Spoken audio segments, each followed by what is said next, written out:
Hello, everyone. My name is Brooke Hiddink. I'm here with Nick. Nick, how are you, man? You want to do a brief intro? Yeah, of course. I'm doing pretty well. My name's Nick. I'm from Pennsylvania, about an hour north of Pittsburgh. Um, Prior to doing this, I had a career in marketing, actually. I worked at Barkley, an advertising agency, um, and you know, did marketing strategy and advertising strategy for some big name clients. And then after some mass layoffs at Barkley, I decided to kind of transition my skills into something for myself instead of just building things for other people. I wanted to focus my energy on something for myself and my family, which led me here. That's awesome, man. So why don't you tell the listeners you've had some pretty amazing results recently. So what have those been? Yeah, since the beginning of April, since April 1st, we've done about 125,000. Uh, Wow. yeah, 125,000 in revenue, and in the last 30 days, it's been about 102,000, I believe. So the first half of April really wasn't even that crazy. I had some issues with ads where they were only spending up to $120 per day, so I was pretty limited. That worked out just based on my bidding and everything. That worked out to run ads from like midnight until like noon. So really, Yeah. for the majority of the night, like nothing was happening. So once I fixed that issue, that's really when things started to ramp up. So yeah, it's been it's been pretty good. Well, congratulations, man. That's awesome to hear. I know in the calendar invite when you booked this, it said that you had a pretty big B2B sale pending. Did that go through yet? Is that part of the 125 or is that It still has on the not road? gone through yet. No.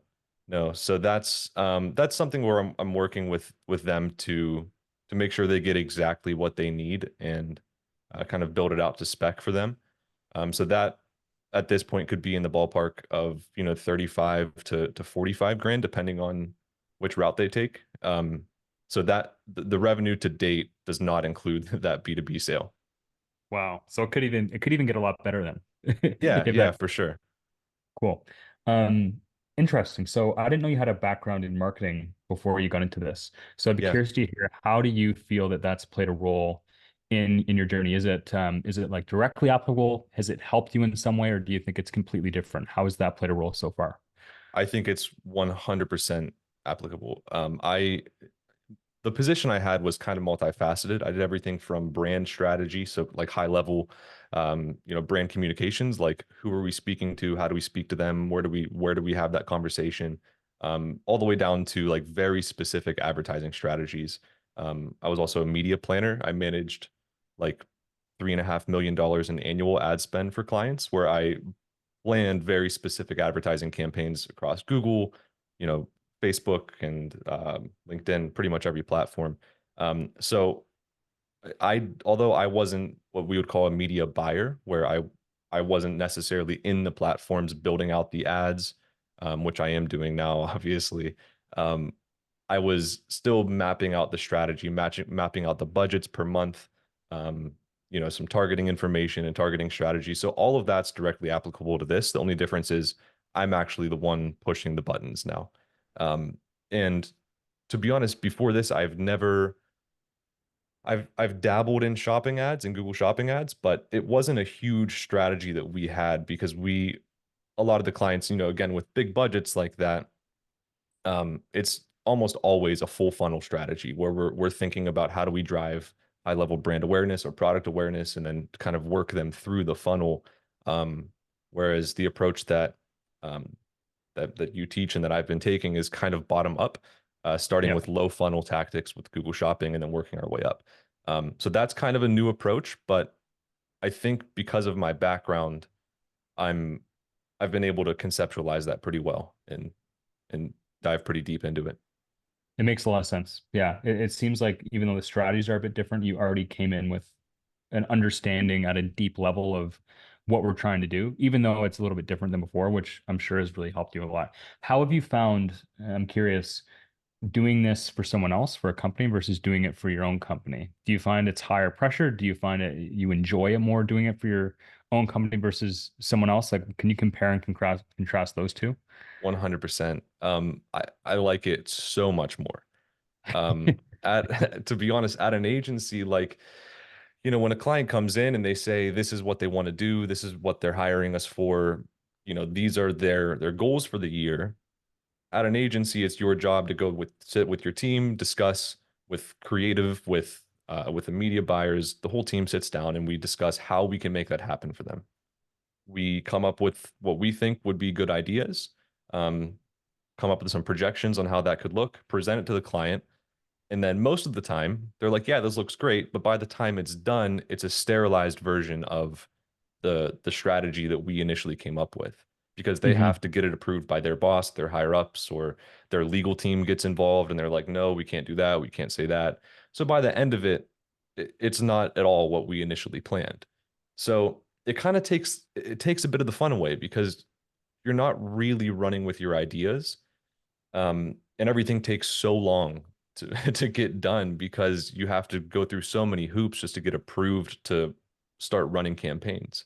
Um, Whereas doing it for myself, it's very fast. I have an idea, I think, or even I want to launch new ads for a new supplier that I closed. I just do it. Um, and I don't have to I don't have to get No approval five from hoops to legal. jump through. Yeah, Yeah. yeah. Yeah. So it's infinitely better and way more fulfilling. Um, and to be honest, it's lower pressure. I feel really confident in everything that you teach and in my abilities as well to apply it. So it doesn't worry me at all. Whereas, to be honest, in the agency setting, if I'm planning out, a $2 million spend over the next 12 months, I better make sure that that performs and that I don't lose them $2 million. They at least see a reasonable return on their ad spend. Um, Whereas for myself, I'm like, no, I got this. Like, I'll just run with it, make it happen, and that's it. It sounds like you're kind of an entrepreneur at heart because I think like a lot of people they do better kind of being told what to do. They want directions to follow and they just want to do it. Where it seems like you're very much like me in the sense that I would rather do pretty much anything as long as it's on my own terms for my own Yeah. kind of Yeah. company. Literally anything. I actually, to be honest with you, before going back even further than my marketing career, one of my best friends, oddly enough, is a dentist. Um, I went to school for dentistry and then switched and went into business. He graduated dental school. We got together and we actually launched a teeth whitening product. We started working on it in 2017, launched it right before COVID hit in 2020. Ended up having to shut it down. Um, so I have startup experience. I also helped launch a gym, like a training facility in my hometown, um, from scratch. Kind of did brand strategy, advertising strategy for that. So doing things on my own is nothing new to me. To be honest, working at the agency was totally new for me. Having to jump through all of those hoops and do all of that was something I wanted to do, and I learned a lot. But at the end of the day, it's just yeah, man, it's way better just being able to pull the strings yourself, make your own decisions. I agree. I agree completely, man. Yeah, you have an interesting background, so I don't want to talk about specifically what it is, but essentially, from my understanding, correct me if I'm wrong, you do have a history kind of in what you sell now. Is Mhm. that's correct, right? Oh yeah, for sure. Yeah. I've been involved in it my entire life. So how has that played a role in closing suppliers, in setting up the store, in speaking to customers? How has that helped you so far? I think the biggest thing is I'm able to apply their thought process, like their decision making. I know what they're thinking. I know what factors they're considering and how it affects them.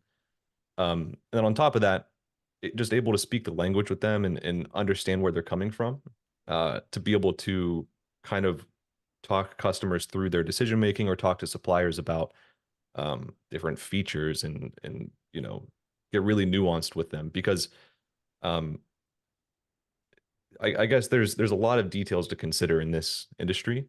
Like there's a lot of different features and things like that. So it really helps to know how it applies to the end user, my customers, at a deep level. Like, yeah, I think especially in your niche more than others, it makes the world of a difference. Just because like you said, when your customer has like very specific things they're considering, it's not like they're buying a desk Yeah. where it's very much like a passionate Mhm. space where the people For in that sure. space are, yeah, very passionate about it. So I think having that expertise yourself gives you a huge advantage. And it's kind of a people always ask me like, do I need to have experience in what I'm doing? And it's really an impossible question because some things I would say no, but other things it can definitely be a huge help. So Mhm. that's cool to hear with you. Have you so obviously it's things have taken off a bit for you the last month or two. Are you still doing all the sales calls yourself with customers, or have you outsourced certain parts of the store? Or what have you delegated and what are you spending your time on now? Yeah, I talk to customers a lot. I actually brought my cousin on board to help me out because yeah, I really want to scale this business a lot.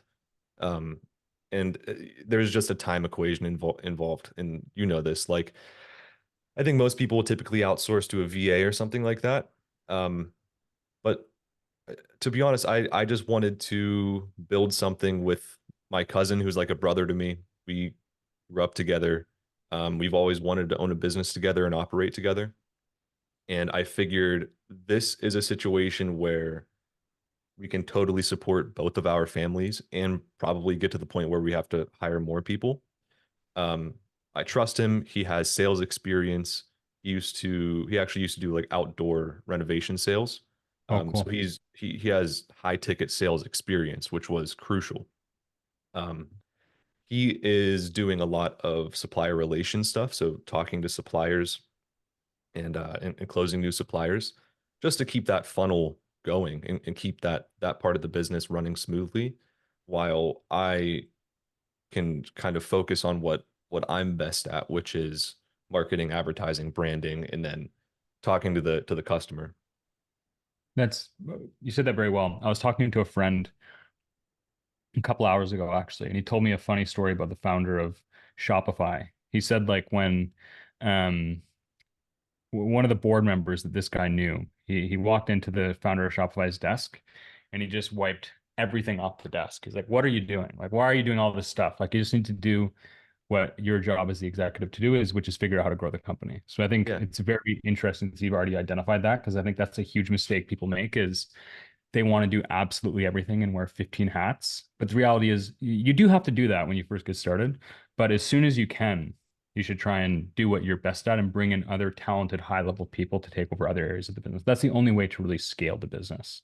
100%. I mean, I could do it all myself up to this point without help, but I don't think like I could do everything really well. I shouldn't say really well. I could do everything at about 60%. Yeah. Whereas if I bring somebody on, I can do what I'm good at 100% and then be able to delegate the rest. That not anybody, but I can have somebody else do also really well. So, I'm also not greedy about it. Like I don't need to take all of the profits myself because I plan to build the business to a really significant amount of revenue per month. So I'm not worried about necessarily taking home as much as I can right now. I want to build the business to be very substantial. Um, and that's just part of it, knowing what you're good at. So what do you think are the key things? Like, let's say we'll call it 100,000 per month right now. When you look down the road and you see 500,000, what do you think are the main things you have to do to get there? Is it more suppliers? Is it really you focusing on marketing? Like, what do you see the path from where you are right now to 5x from where you are right now? What does that look like? Yeah, definitely more suppliers. Um, there's a few specific suppliers that, for example, I've spoken to at length, and they're willing to work with us, but the the cost of entry, I'll say, like the minimum order quantities with them is, 100 grand, 150 grand up front for the first order. So it's a matter of making sure that we're in a really good spot before we pull the trigger on a couple of suppliers like that. So to get to that point is step one, like be able to afford the really high value suppliers, add those into the mix, and then just do more of what's been working, which is mostly shopping ads, to be honest. But and then expanding and then growing into other avenues of advertising. So it's mostly getting more suppliers because at the end of the day, the name of the game is like if we have a bigger product catalog and a high percentage of that catalog has good search volume and people want to buy them, and then we run really good ads and really efficient ads, it's kind of like a really clear cut way to increasing revenue. Yeah. It's almost a hack in a way. Like I think the hardest thing when most people start an online business is when you start your own brand, like nobody really knows you. Like, Mhm. like why would someone buy from this brand new brand? We kind of get the luxury of skipping that whole process. We just kind of tap into already existing brands that people already want to buy. And then we're Yeah, just putting ourselves in the middle and handling the advertising and the sales essentially, which is huge cheat code for anyone looking to get into online business, in my opinion. I think it's one of the big 100%. And way less expensive to launch a new brand or to launch a new product, I'll say, under a new brand that nobody's searching for. You have to generate all of the demand. yeah. You have to build the brand awareness. You have to create the authority in the space. Whereas what we do is we just leverage businesses and brands that have already done that, uh, and just basically put it in front of people that know they want it. I'm curious, with your experience in your niche, do you ever see yourself potentially launching your own product on your store or wanting to go down that route eventually? Or do you Mhm. think that do you just want to get all the suppliers in your niche that you can get and then potentially start other stores? What do you see kind of like on a 3 to 5 year time frame? What's your vision? Just grow this one store as big as you can, potentially add your own brand products, potentially start other stores. What do you see? Yeah, I think a little bit of both, to be honest. It's definitely capture all of the high value suppliers, but it's also adding my own products. I'm actually already talking to a couple people about private labeling, Oh, um, cool. mostly for the sake of creating bundles and things like that. Um, because some of the products in my niche are very, very technical, and I don't want to mess with that at all. I don't want to be involved in trying to launch one of those products myself. So it's kind of the supplementary products that go along with those things that I'd be willing to launch my own products in that category. Um, and then obviously I want to build a business down the road, but I am interested in doing more. Like I want to focus on this business and make it something that we operate for years to come. But there's other things out there that I'd still like to do. And if I can get this business to the point where I have a nice solid team of people that can manage daily operations pretty well, and I can kind of oversee things at a high level, then I'd absolutely jump into another store as well and start another brand because it's very it's almost like copy and paste. Like once you know how to do it, Yeah. you Mhm. can really quickly identify other opportunities and just copy and paste the same strategies. And now we have, and I'm sure like having your successful store helped you with launching your own products too. Like you have that on your resume now. You can go to people and say, like, I've done XYZ with this one. Like, I have experience in doing this. Um, It's it should make things a little bit easier. It really does. The first business that you kind of build is always the hardest. And then because you don't have any really skills when you start out. I guess you're in a unique spot where you did have skills, but a lot of people who get started don't. So then like you build up all these new skills and then every business is pretty much just the same thing. You're just applying a lot of the same skills in different circumstances, but it's whether it's your own brand, whether it's launching different stores in different niches, it's all really the same thing, the same high level principles and just applying it again. So Yeah. super cool. With the B2B sale that you have coming in, are you doing any B2B outreach or is this just from shopping ads? Do you see yourself doing any B2B or what's been your strategy there? This one is just from shopping ads. They found us and just reached out, and we've been, coordinating with them since.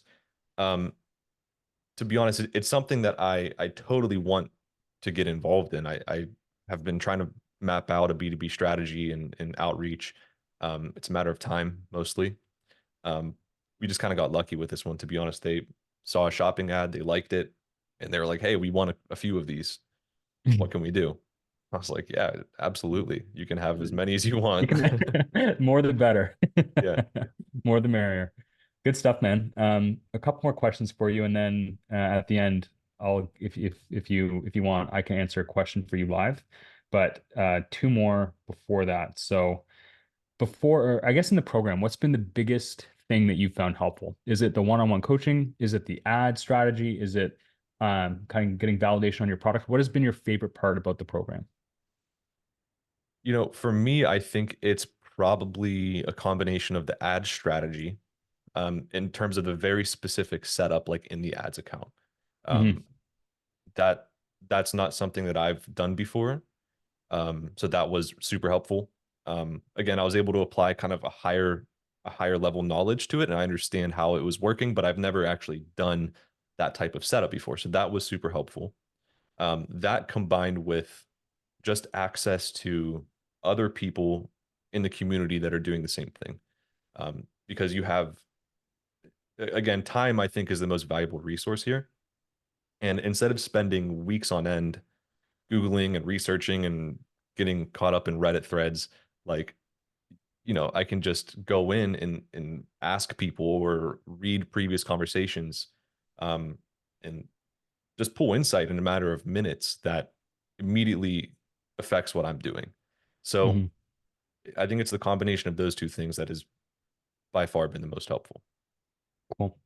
Good stuff. And lastly, if you could go back and give yourself advice before you got started at all, what advice would you give yourself about joining the program? Do you think it was a helpful step for you in the business model overall? Do you think that someone looking to get started in online business today, they're not really sure what to do?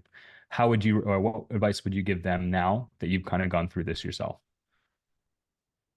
I would say having somebody or multiple people that have already walked the path, to give you advice is infinitely valuable. Again, the time equation, like it'll save you an endless amount of time just being able to kind of follow a clear cut path. Um, that's ridiculously valuable. And then on top of that, I would say speed, to be honest. And that kind of goes hand in hand, but just moving forward, not getting caught up on steps along the way. Like if you have a clear cut path and you have like step one, step two, step three, like it's outlined, just speed. Just like get it done, move on to the next one. Not get too caught up on one thing or another. Just keep moving forward because the only way that you're really able to adjust and optimize what you're doing is by doing things and like starting to see results and then like tweak things. So nothing will really happen unless you unless you get to a certain point. Like you have to get the business live. You have to get the website live and ads running to know what to do next. Like there's Yeah. no sense in getting hung up on like, I don't know, like nuanced details before you get to that point because nothing's happening yet. You just got to My get favorite, there and then my optimize. My favorite is the when people worry about sales tax before they've made any sales. Like, let's get the Absolutely. business Yeah. set up and the ads going, and then we can worry about sales tax when we're making sales. But Yeah. yeah, I completely agree with you, man. It's like great advice overall. It's just speed. Like the faster you can like mistakes are inevitable, Yeah. frustrations are inevitable, but the faster you can just go through and make those mistakes and hit those frustrations and just figure it out, the quicker you're going to be to the point where you are seeing success. But the key Yeah. is to not like let those things stop you before you get there. I have, if you don't mind, I have an example of this. Like I've dealt with so many issues along the way with this. Um, as soon as I created the Google Merchant Center account, it was suspended. So I had a suspension for a couple of months. I saw that people were using some guy on Fiverr to get their accounts back, and I was like, all right, he's cheaper than the other route. I'll give it a shot. He seemed to work for other people. It didn't work. So that slowed me down for about 2.5 months until I worked with Andre and he got it done for me. And then after that, like the issues have never ended, to be honest with you. Like And they never will. yeah, yeah, and that's part of it, right? That's part of just like working through it with speed and just moving forward. Like, we went from that to the ads issue only running to $120 a day for some reason, which I just needed to create a whole new ads account. I had to scrap that one, start from scratch. And then PayPal was holding about $30,000. that they weren't releasing because I had to, whatever. It was the Then increase they're in business shipping. activity. Then that Yeah, happened, and then Shopify payouts, like they were holding $40,000. So it's just like one thing after another, but like you can't get caught up on that stuff. Their issues are going to happen no matter what. So like why waste your time getting caught up on things that ultimately are not like producing anything for the business? exactly. You're so right. And the same kind of thing happened to me. I think it's these sorts of things are inevitable when you get started, and a lot of people just think it's the end of the world, and it feels like the end of the world at the time. But as you go, like I think as you progress in business, like the bigger businesses you build, the more stressful situations you deal with. So like in a year from now, you're gonna look back at PayPal holding $30,000 and you'll laugh Yeah. at the thought of getting stressed out about that. But it's just Yeah. that's the growth of you. That's what I think I love about business is it's the best personal development program there is because there's not really any business problems, there's personal problems that then show up in your business, right? So then as you become a more capable person of handling these bigger and bigger problems, things that used to really stress you out and almost stop you or feel frustrating, you can just breeze by now. And it's just another one of those. So I don't think the problems ever go away. You just get way better at handling them and dealing with them. Absolutely. That's the name of the game, is like ultimately just solving problems until we, Yeah, like, the business should be scaling, but like you're just solving problems along the way. Like bigger what's the ones. next Yeah. problem to get to the next step? Yep. That's the game. Cool. Awesome, man. Well, thanks a lot for coming on. Do you have any questions for me that I can answer live that you think would be useful for the listeners? Oh man. Um, I would say like, because I think that people, when people watch videos, they're ultimately looking for some sort of value that they can take out of it and apply. And like, seeing good successes is motivating and everything, but and again, people get caught up in the nuanced details. So I would say when it comes to advertising, like how would you approach going from shopping ads and then going from shopping ads into like search text ads and then scaling into more expensive advertising strategies? Would you do that? Like at what point would you start doing that essentially? I would probably get as many suppliers as I could on first and get all those live shopping. And then I think, like you said, we kind of go bottom up. So within shopping, I think you can, if you haven't yet, like you want to start with the low, like that's what I would call like the low hanging fruit, the low funnel terms for anyone Mm, who's listening who doesn't know what that means. It just means like if I'm selling a Napoleon grill, Napoleon is the brand name. I want to target customers searching for like Napoleon 32-inch grill or like a very specific model. So these are like the most buying ready people. So that's where we start. A medium funnel person would be searching for a term like Napoleon grill. So they know they want the brand Napoleon, but they don't know what model they want yet. So that's one level up. And then the highest level, the high funnel would be grill. So if you haven't tested the medium and the high yet, I would do so cautiously, slowly. So for example, if let's just use an extreme example, if I had to pay $10 for someone to for a click on Napoleon 35-inch grill, but I could pay 10 cents for just grill, that's like a factor of 100x. So for me, I would probably rather the 10-cent clicks at grill versus $10 clicks at Napoleon grill. Even though this is a way more buying ready person, I think if I have mm, 100 grill people, driving all those people to my website and then being able to retarget those people who have already been to my website is probably going to be a higher ROI play for me. Plus, I get all their emails that I can ideally I have a good opt-in form to capture their emails, and then longer term I can send them emails and convert ideally 4 or 5 of those people. So mm. I think you want to go medium and high if you haven't yet. At least test it on a very small budget. Search text, you just want to essentially create product specific ad groups.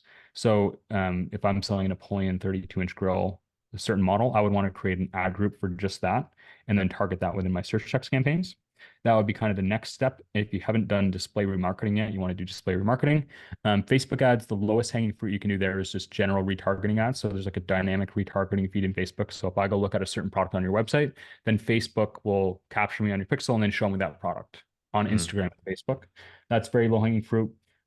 Your product, I think, especially can work for businesses. So I'm sure, I don't want to say what business I would target, but I'm sure you could Yeah. run LinkedIn ads targeting those types of businesses. Mm. Would probably do quite well. Pinterest, if there's any products you have that are very visual, picture. So like for me, like a very nice looking sauna in a living room, great on Pinterest. So if you have anything like that, which I think you would, Mm.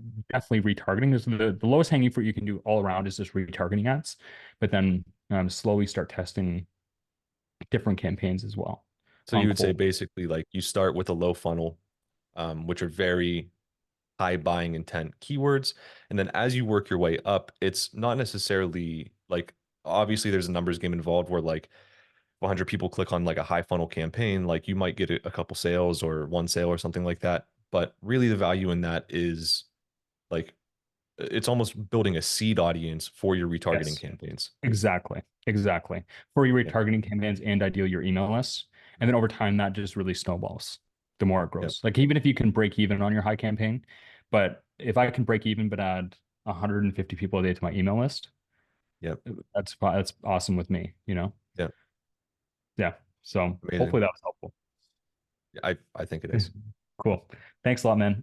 It's been an absolute pleasure having you on. I'll end the recording now, but thank you again, and Yeah. we'll talk soon. Thanks, Brooke.